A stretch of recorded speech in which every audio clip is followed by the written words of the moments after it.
So, hey guys, I'm leaving Monday morning from Boston, flying out to LA for our big showcase week. I'm so excited about it. Our big voiceover day on Wednesday, April 2nd. Then we're going to do our big actors boot camp 3 days after that. It's going to be super psyched.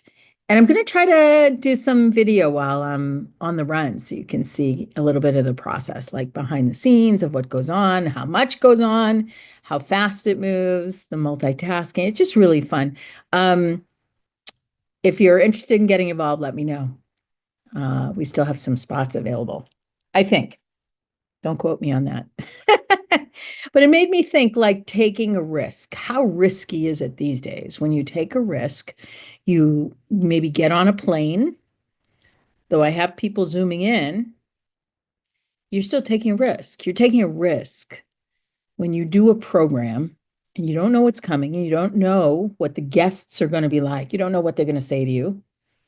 It's a real-time audition, real actors and real person in a real studio, voiceover talent in a real studio, like physically walking down a road, Melrose Ave, Starbucks, eggs, cheese, peanut butter. I love that box, by the way. That protein box, I don't mean to like go off topic, but that protein box is damn good. I just want to say that. Whatever it's worth, that can really hold me for the day. And the cheese, the fruit one is good too, but I really like that protein box, from a mama's perspective. Sidebar. So you're walking down the street, you're going into a showcase, you're thinking, what am I doing? Why am I doing this when I could stay at my home studio nice and safe with my blankie, with my teddy bear in my vocal booth? Why go? Why leave? The only way I know how to answer that is like, why not? Why wouldn't you? We need to be in the world, present, physical, connected, energetic, right?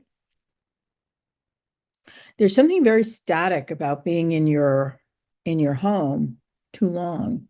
They used to call it cabin fever, where you have to open the windows and get the fresh air.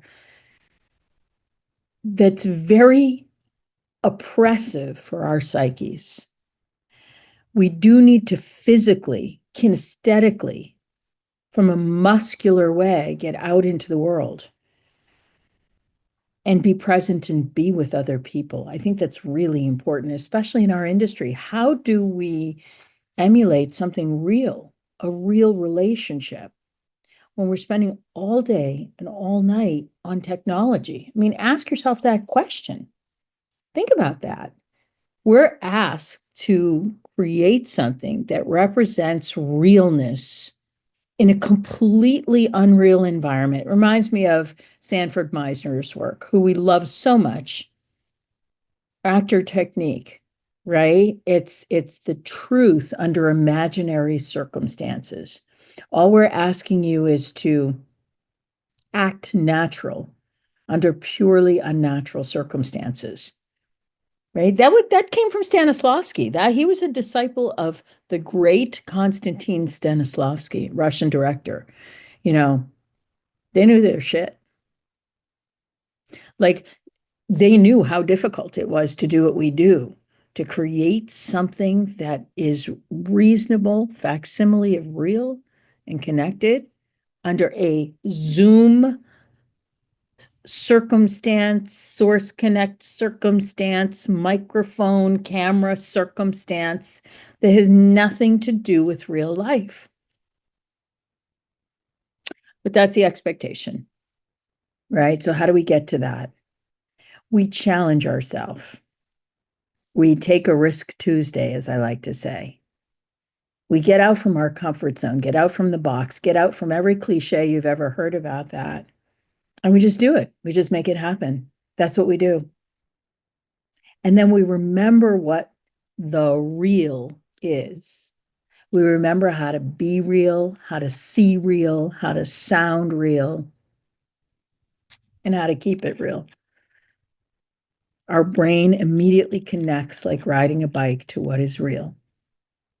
So the next time you forget how to sound real or look real or be real, you need to take a risk and get out and get connected and get a little bit uncomfortable in order to find the comfort zone of real. That's just my thought of the day. Mama Law's thought of the day. Enjoy and keep it real.